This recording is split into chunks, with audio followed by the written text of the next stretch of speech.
সম্রাট শাহজাহান, দিল্লির সম্রাট, হাবিজাবি সম্রাট না, দিল্লির সম্রাট। এখন কোথায়? কবরের মধ্যে। কবি বলতেছেন, শাহনে জাহাं को जिन्हें फक्र से देते थे बाज, शाहने जहां को जिन्हें फक्र से देते थे बाज, वाज कब्र में है सूरह अलहम्दु की मोहताज। সারা ভারতবর্ষ যারা ট্যাক্স দিয়ে নিজেকে সৌভাগ্যবান বলে মনে করত, সে আজ কবরের মধ্যে ভিক্ষুকের মতো সূরা আল-হামদুর মতো একটি সূরার মুহতাজ হয়ে ভিক্ষুকের মতো শুয়ে আছে। সম্রাট শাহজাহান মসজিদে বসে আছে, এক ফকির ঘুরতেছে।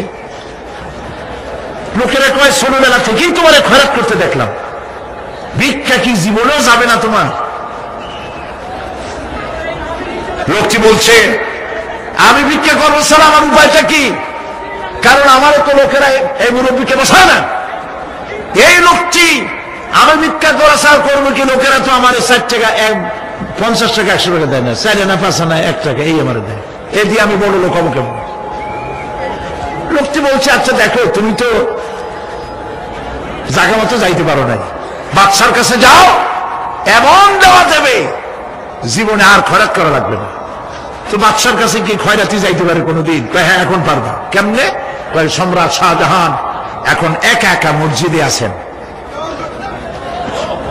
তখনকার এসব বাদশারা অনেকে নামাজি ছিলেন, দিনদার ছিলেন। ফকির দরজার কাছে দাঁড়াইয়া দেখতে পাচ্ছে কেউ নাই, দেহরক্ষীরা দূরে দূরে দাঁড়ানো। বাদশাহ মসজিদের ভেতরে বসে হাত তুলে ঝুলতেছে আর কাঁদতেছে, চোখের পানি দিয়া দাঁড়িয়ে ভিজে ভিজে পড়ছে। এই দৃশ্য অনেকক্ষণ দেখলো ফকির। কিছুক্ষণ পর সম্রাট শাহজাহান মসজিদ থেকে বেরিয়ে আসছে। ফকির বলছে, আসসালামু আলাইকুম হুজুর। তিনি বললেন, ওয়ালাইকুম আসসালাম। চলে গেল। বাদশা বলল, আমার কাছে তো কেউ আইসা কিছু না চাইয়া তো যায় না, এরা দেখলাম খয়রাতির মতো কিছু চাইলো না, বেটা ভয় করলো নাকি? হ্যাঁ, এদিকে আসো। আসছে। ভয় পাইছো? কয় না, ভয় পাইনি। তো কিছু যে চাইলে না? ফকির বলছে, জাহাপানা, সত্যিই কিছু চাইতে আসছিলাম। তারপর চাইলে না কেন?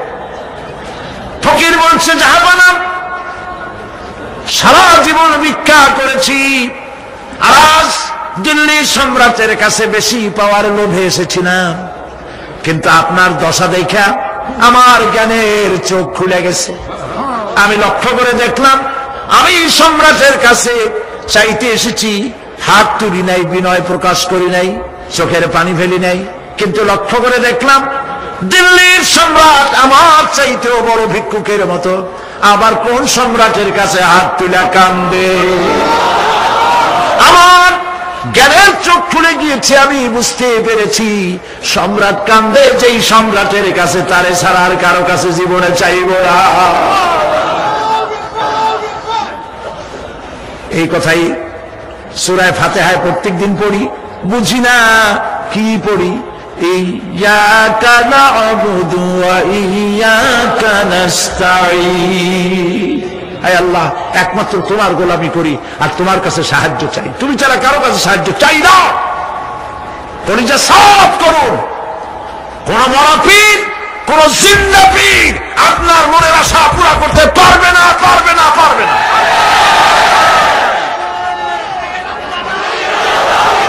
আর আজ থেকে কোন মাজারে টাকা দিবেন না, পয়সা দিবেন না, আগরবাতি দিবেন না, মোমবাতি দিবেন না, গোলাপ পানি দিবেন না। কারা কারা দিবেন না হাত উঁচু করে দেখা। জান্নাতীরা যখন আল্লাহর হুকুমে জান্নাতের দিকে যেতে লাগবে, আর যখন জান্নাতের কাছে চলে যাবে, আল্লাহ রাব্বুল আলামিন শোনায় দিচ্ছেন, হাত্তা ইযা জাউহা ফুতিহাত আবওয়াবুহা ওয়া ক্বালা লাহুম খাযানাতুহা সালামুন আলাইকুম তিবতুম ফাদখুলুহা খালিদিন। সুবহানাল্লাহ। জান্নাতে প্রবেশ করার দরজার মুখোমুখি হবে, দ্বার রক্ষীগণ তখন বলবে সালামুন আলাইকুম, আল্লাহর শান্তি তোমাদের উপরে বর্ষিত হোক। সুবহানাল্লাহ। দুনিয়ার টাটকা টাটকা সুখগুলি দুই পা দিয়ে ঠেলে দিয়েছ, টাটকা সুখগুলি গ্রহণ করো নাই, হারাম খাও নাই, আল্লাহর দ্বীন কায়েমের জন্য রক্ত দিয়েছ, জীবন দিয়েছ, কষ্ট করেছ, আল্লাহকে ভয় করেছ। আমাদের সালাম গ্রহণ করো, জান্নাতের মধ্যে ঢুকে যাও চিরকালের জন্য। সুবহানাল্লাহ। আর বাইর হওয়া লাগবে না, চিরকাল এই জান্নাতের মধ্যে তোমরা বসবাস করতে পারবে, আল্লাহ রাব্বুল আলামিনের ফেরেশতারা বলে দিবেন। জান্নাতের মধ্যে আল্লাহ পাক হুরদের সঙ্গে জান্নাতীদের বিয়ের ব্যবস্থা করে দিবেন। কোরআনে কারিমে আল্লাহ পাক বলেন মুত্তাকিইনা আলা সুরুরিন মাসফুফাতিন ওয়া যাওয়াজনাহুম বিহুরিন ঈন। সামনাসামনি ভাবে সাজানো সারি সারি আসন সমূহের উপর তারা ঠেস লাগায় বসে থাকবে, আর আল্লাহ রাব্বুল আলামিন হুরদের সাথে জান্নাতীদের বিয়ের ব্যবস্থা করে দিবেন। যেসব হুরের সঙ্গে বিয়ে হবে তাদের আল্লাহ পাক বিবরণ দিচ্ছেন কি রকম হবে তারা। লাম ইয়াতমিসহুন্না ইনসুন ওয়ালা জান, এর পূর্বে জিন এবং ইনসান এদেরকে কেউ স্পর্শ করে নাই। কিরকম তারা? কাআন্নাহুন্নাল ইয়াকুতু ওয়াল মারজান, যেমন ঝিনুকের ভিতরে মণিমুক্তা থাকে এইভাবে আল্লাহ পাক তাদেরকে পবিত্র করে রেখে দিয়েছেন। আমার প্রিয় ভাইরা, আল্লাহ রাব্বুল আলামিন কোরআনে কারীমের ভিতরে বলেছেন ফাবিআইয়ি আলা'i রাব্বিকুমা তুকাযযিবান। জান্নাত দান করে আল্লাহ পাক এবার জান্নাতীদেরকে সম্বোধন করে বলবেন ইয়া ইবাদি লা খাউফুন আলাইকুমুল ইয়াওমা ওয়ালা আনতুম তাহজানুন। হে আমার বান্দারা, লা খাউফুন আলাইকুমুল ইয়াওম, আজ আর কোনো ভয় নাই। সুবহানাল্লাহ, সুবহানাল্লাহ। আজ আর কোনো ভয় নাই, কোনো চিন্তাও নাই, আরামে এই জান্নাতের মধ্যে বসবাস করো।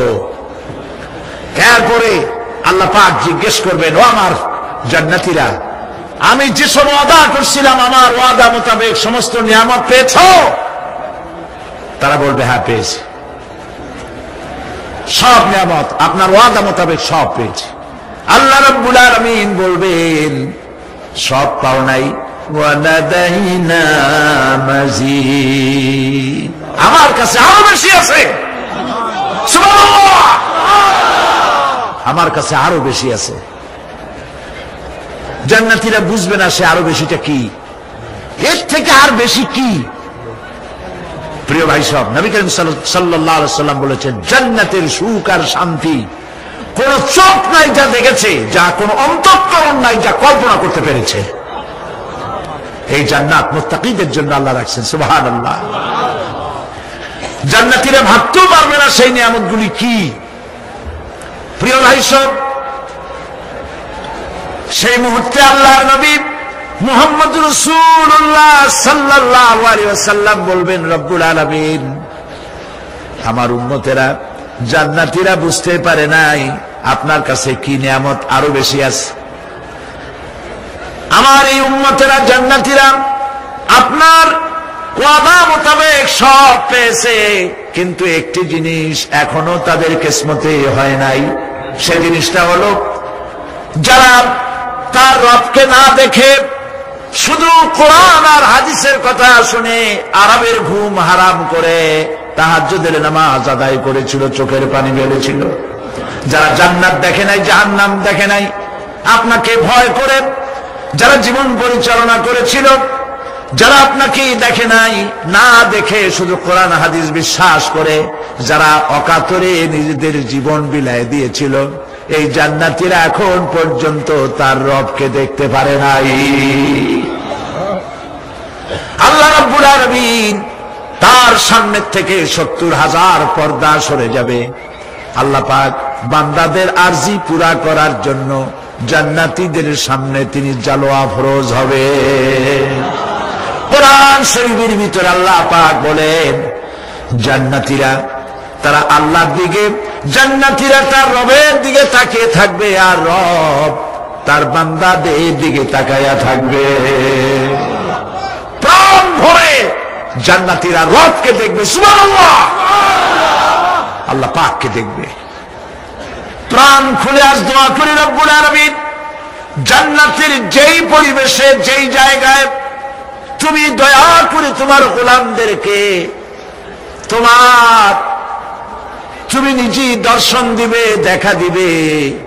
মনিব গো, ও আমাদের রব, আজ এই বিশাল জনসমুদ্র নিয়ে তোমার দরবারে আবেগ ভরা কণ্ঠে বলি, যে অনুষ্ঠানটি তুমি এমন মুবারক অনুষ্ঠান করবে যেখানে তুমি জান্নাতীদেরকে দেখা দিবে, ওই জান্নাতের কোন একটি, ওই অনুষ্ঠানের কোন একটি কোনায় কানায় আমাদেরকেও দাঁড় করাইয়া দেখান তো।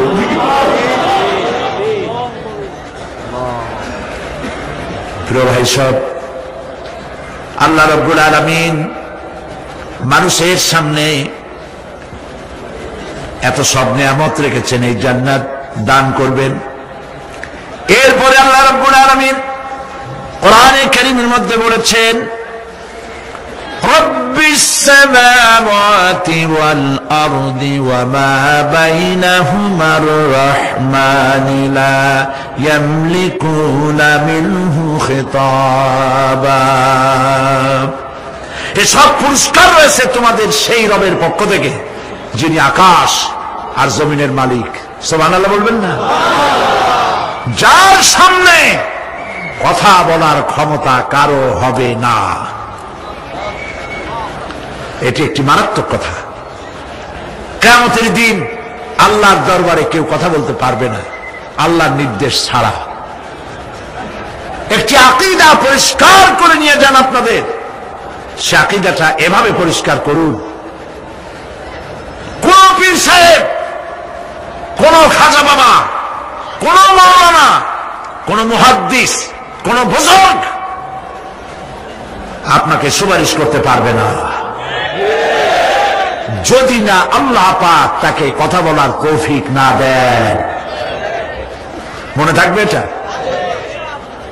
আয়াতুল কুরসির ভিতরে আমরা পড়ি, মান যাল্লাযী ইয়াশফাউ ইনদাহু ইল্লা বিইজনিহি। আল্লাহ পাক বলেছেন কিয়ামতের দিন আল্লাহর দরবারে কার সাহস আছে কথা বলতে পারে? মান যাল্লাযী ইয়াশফাউ ইনদাহু ইল্লা বিইজনিহি। আল্লাহর ওয়াদা ছাড়া, হুকুম ছাড়া আল্লাহর সামনে কথা বলার সেদিন কেউ থাকবে না। সুবহানাল্লাহ, কেউ কথা বলতে পারবে না। সুপারিশ করতে হবে আল্লাহ যারে বলেন তুমি করো, অমুকের জন্য করো, সেই ব্যক্তি শুধু তার জন্যই করতে পারবে, আর কেউ কথা বলতে পারবে না। সেই কঠিন হাসরের ময়দান, যেদিন শুধুমাত্র আল্লাহ পাক কথা বলবেন, আর যারে বলতে বলবেন সেই কেবলমাত্র বলতে পারবে। সুপারিশ এটি আল্লাহ পাক কিয়ামতে পারমিশন দিলে বলা যাবে। হযরত ইব্রাহিম আলাইহিস সালাম কিয়ামতের দিন তার নিজের পিতা সম্পর্কে সুপারিশ করবেন। রব্বুল আলামিন, আমার আব্বার জন্য সুপারিশ করতেছি, মেহেরবানি করে জাহান্নাম থেকে তারে আপনি রক্ষা করুন। আল্লাহ রব্বুল আলামিন বলবেন, ইব্রাহিম তোমার সুপারিশ মঞ্জুর হবে না। প্রিয় ভাই সব, একটু মাথা খাটান, চিন্তা করেন। জাতির পিতা কে? জাতির পিতা চিল্লায় বলুন, কলিজা সাফ করে ফেলুন। মুসলমানদের জাতির পিতা হাবিজ আমি কেউ হতে পারে না।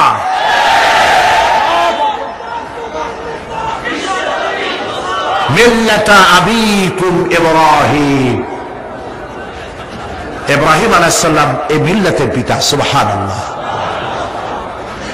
হযরত ইব্রাহিম আলাইহিস সালাম কিয়ামতের দিন বলবেন, আল্লাহ আমার আব্বার জন্য সুপারিশ করছি। আল্লাহ পাক বলবেন মঞ্জুর হবে না। আসল তোমার পিতা হতে পারে, কিন্তু আমার খলিলকে আগুনে ফেলার জন্য নমরুদকে সে সহযোগিতা করেছে, আমি তোমার পিতাকে ক্ষমা করব না। নবী করিম সাল্লাল্লাহু আলাইহি সাল্লামকে সাহাবায়ে কেরাম জিজ্ঞেস করেছেন, হে রাসূল, আপনার আব্বা এবং আম্মার অবস্থা কি হবে? নবী করিম সাল্লাল্লাহু আলাইহি সাল্লাম কেঁদে ফেলেছেন, সব বলেছেন, আমি তাদের কোনো উপকারে আসব না। আল্লাহু আকবার। মিল্লাতা আবিকুম ইব্রাহিম, ইব্রাহিম আলাইহিস সালাম এই মিল্লাতের পিতা। সুবহানাল্লাহ। হযরত ইব্রাহিম আলাইহিস সালাম কিয়ামতের দিন বলবেন, আল্লাহ আমার আব্বার জন্য সুপারিশ করছি, আল্লাহ পাক বলবেন মঞ্জুর হবে না।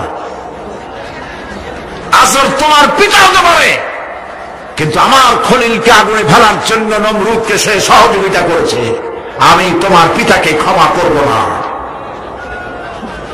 নবী করিম সাল্লাল্লাহু আলাইহি সাল্লামকে সাহাবায়ে কেরাম জিজ্ঞেস করেছেন, হে রাসূল, আপনার আব্বা এবং আম্মার অবস্থা কি হবে?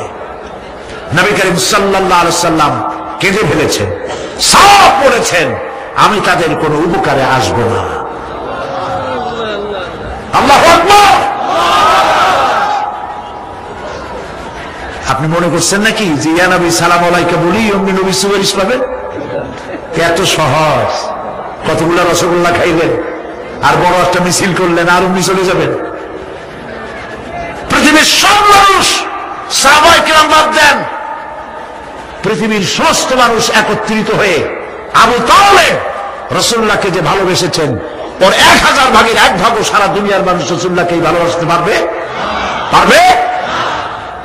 নিজের ছেলে আলীকে, আলী রাদিয়াল্লাহু তাআলা আনহুকে আলাদা বিছানায় শোয়াইয়া, ছোট্ট মানুষ হযরত আলী আলাদা জায়গায় রাখিয়া মুহাম্মদুর রাসূলুল্লাহ সাল্লাল্লাহু আলাইহি সাল্লাম এতিম মানুষ তারে কলিজার সাথে বুকের মধ্যে আশ্রয় করে দিয়ে আগলে রেখেছেন বুক পরে। সেই আবু তালেব মৃত্যুর সময় নবী করিম সাল্লাল্লাহু আলাইহি সাল্লাম বলেছিলেন, চাচা একটি বার আমার কানে তাওহীদের কালেমা শোনায় দেন। আবু তালেব তার কিসমতে ছিল না কালেমা। মরে যাওয়ার পর একজন সাহাবী বলেছিলেন, ইয়া রাসূলুল্লাহ, মৃত্যুর সময় আবু তালেবের মুখ আমি নড়তে দেখেছি, তিনি কালেমা পড়েছেন সম্ভবত। রাসূলুল্লাহ সাফ বলেছেন, আমি শুনি নাই। এত ভালোবাসার পরেও হাদিস শরীফে এসেছে আবু তালেব জাহান্নামে যাবে। কোথায় যাবে? জাহান্নামে। সবচাইতে কম আযাব হবে কার? আবু তালেবের। কম আযাবটা কি? হাদিস শরীফে এসেছে কম আযাব হলো জাহান্নামের আগুন দিয়ে এক জোড়া জুতা তৈরি করে আবু তালেবের পায়ে পরিয়ে দেওয়া হবে। সেই জাহান্নামের আগুনের তৈরি করা জুতার তাপে আবু তালেবের মাথার ঘিলুগুলো টকবক করে বউ পড়তে লাগবে। এত ভালোবেসে যদি কিয়ামতে উপায় না হয়, আপনি ইয়া নবী সালাম আলাইকা, ইয়া রাসূল সালাম আলাইকা, আর কতগুলো জিলাপি খাইলেন, বড় একটা মিছিল করলেন। প্রিয় ভাই সব, এইসব বেদাত ছাড়ুন, এগুলি সুস্পষ্ট বিদআত। রাসূলুল্লাহকে ভালোবাসবেন, সাহাবীরা যেভাবে ভালোবেসেছেন ওইভাবে ভালোবাসবেন। সুন্নাতের অনুসরণ কিভাবে করবেন? সুন্নাতের অনুসরণ করবেন কিভাবে? নবী করিম সাল্লাল্লাহু আলাইহি ওয়াসাল্লামকে ভালোবাসবেন কিভাবে? হযরত আব্দুল্লাহ ইবনে মাসউদ রাদিয়াল্লাহু তাআলা আনহু তিনি সাফ বলেছেন, মান কানা মুস্তান্নান ফালিয়াস্তান্না বিমান কাদ মাত। কেউ যদি সুন্নতের পূর্ণাঙ্গ অনুসরণ করতে চায়, সেজন্য যারা মরে গেছে তাদের অনুসরণ করে। ফাইনাল হাইয়া লা তু'মানু আলাইহিল ফিতনা। কারণ যে ব্যক্তি মারা গেছে, যে ব্যক্তি বেঁচে আছে, ফাইনাল হাইয়া, যে ব্যক্তি বেঁচে আছে, সে যে ভবিষ্যতে ফিতনায় পড়বে না তা নিশ্চিত করে বলার কোনো উপায় নাই। এই জন্য সুন্নতের অনুসরণ করার জন্য মাপকাঠি কোনো পীর নয়, আলেম নয়, মুহাদ্দিস নয়, মুফাসসির নয়। যে ব্যক্তি মারা গেছে তিনি হলেন সুন্নতের অনুসরণ তারই করতে হবে। তিনি কে? কারা কারা? উলাইকা আসহাবু মুহাম্মাদ সাল্লাল্লাহু আলাইহি ওয়াসাল্লাম, তারা হলেন নবী করিম সাল্লাল্লাহু আলাইহি ওয়াসাল্লামের সাহাবায়ে কিরাম রিদওয়ানুল্লাহি তাআলা আলাইহিম আজমাইন। কানু আফদালু হাযিহিল উম্মাহ, তারা হচ্ছে এই উম্মতের শ্রেষ্ঠ সন্তান। আমার দেশে আসে না যারা, যে সরকার যখন আসে তারা এসে একদলে বলে এরাই হলো দেশের জাতির শ্রেষ্ঠ সন্তান। না, শ্রেষ্ঠ সন্তান তোমরা সার্টিফিকেট দিলে হবে না। এই বিশ্বের শ্রেষ্ঠ সন্তান আল্লাহর নবীরা, আর তারপরে সাহাবায়ে কেরাম রিদওয়ানুল্লাহি তাআলা আলাইহিম আজমাইন। আবাররাহা কুলুবান, তাদের কলবকে আল্লাহ পাক পবিত্র করেছেন। ওয়া আমাকাহা ইলমান, আর তাদেরকে গভীর ইলম দান করেছেন। ওয়া আকাল্লাহা তাকাল্লুফান, আর সমস্ত রকমের বক্রতা থেকে তাদের কলিজাকে আল্লাহ পাক মুক্ত করে দিয়েছেন। ইখতারাহুমুল্লাহু লিসহবাতি নবিয়্যিহি ওয়া লিইকামাতি দীনিহি, আল্লাহ পাক এই সব লোকদের, কাদের? সাহাবীদের, এই সব লোকদেরকে আল্লাহ বাছাই করেছিলেন মুহাম্মদ রাসূলুল্লাহ সাল্লাল্লাহু আলাইহি সাল্লামের সাহাবী হওয়ার জন্য। বাছাই করছে কে? আল্লাহ পাক নিজে বাছাই করেছেন রাসূলের সাহাবী হওয়ার জন্য। কি জন্য? লিইকামাতি দীনিহি, আল্লাহ পাকের দ্বীন প্রতিষ্ঠার জন্য। সেই জন্য প্রিয় ভাই সব, কিয়ামতের দিন সুপারিশ কেউ কিন্তু করতে পারবে না। সুপারিশ করতে পারবেন কেবলমাত্র কে? বলেন সবাই। আল্লাহ সুবহানাহু ওয়া তাআলা যাকে পারমিশন দিবেন তিনি কেবল করতে পারবেন, আর কেউ সুপারিশ করতে পারবে না। সেই জন্য মনের থেকে, কলিজা থেকে সমস্ত কথা উঠায় ফেলে ঈমান পোক্তা করুন। সেদিন কথা বলবার মতো ক্ষমতা আল্লাহর সামনে কারো হবে না। যিনি তাকে পারমিশন দিবেন তিনি কেবল বলতে পারবেন। কিয়ামতের হায়বাত এবং জালাল, ফেরেশতাদের আনাগোনা, জাহান্নামের গর্জন, মানুষের কলিজা গলার কাছে চলে আসবে। গর্ভবতী নারীর গর্ভ খসে পড়বে। দুগ্ধপোষ্য নারী, যে দুধ দেয় তার বাচ্চাকে দুধ দেওয়ার কথা ভুলে যাবে, নিজের সন্তান ভুলে যাবে। সেই কঠিন হাসরের ময়দানে, সেখানে কেবলমাত্র আল্লাহ পাক যাদেরকে রক্ষা করবেন তারাই সেখানে বাঁচতে পারবে, অন্যরা সেখানে তাদের কোনো উপায় থাকবে না। আল্লাহ পাক বলছেন এরকম একটি জায়গা সম্পর্কে আমি তোমাদেরকে জানিয়ে দিলাম। আল্লাহ রাব্বুল আলামিন বলেন, যালিকাল ইয়াউমুল হক ফামান শাআ ইত্তাখাযা ইলা রাব্বিহি মাআবা। এই দিনটি অবশ্যই আসবে, সেদিনটি নিশ্চিতভাবে আসবে। আর এখন যার ইচ্ছা সে তার রবের দিকে অগ্রসর হোক। ইন্না আনজারনাকুম আযাবান করিবান ইয়াওমা ইয়ানজুরুল মার'উ মা কদ্দামাত ইয়াদাহু ওয়া ইয়াকুলুল কাফিরু ইয়া লাইতানি কুনতু তুরাবা। ইন্না আনজারনাকুম আযাবান করিবা, খুব নিকটবর্তী একটি আযাব সম্পর্কে আমি তোমাদেরকে সতর্ক করে দিলাম। কে বলতেছেন? আল্লাহ পাক। লক্ষ্য করুন আল্লাহ কি বলছেন। খুব নিকটবর্তী একটি কঠিন শাস্তি, আযাব, অর্থাৎ কিয়ামত, এ সম্পর্কে আমি তোমাদেরকে সতর্ক করে দিলাম। ইয়াউমা ইয়ানজুরুল মার'উ মা কদ্দামাত ইয়াদাহু, সেদিন প্রত্যেকটি লোক যা সে পাঠিয়ে দিয়েছিল এখানে, অর্থাৎ যা করেছিল সেগুলি সে দেখতে পাবে। আর তখন ওয়ায়াকুলুল কাফিরু ইয়া লাইতানি কুনতু তুরাবা।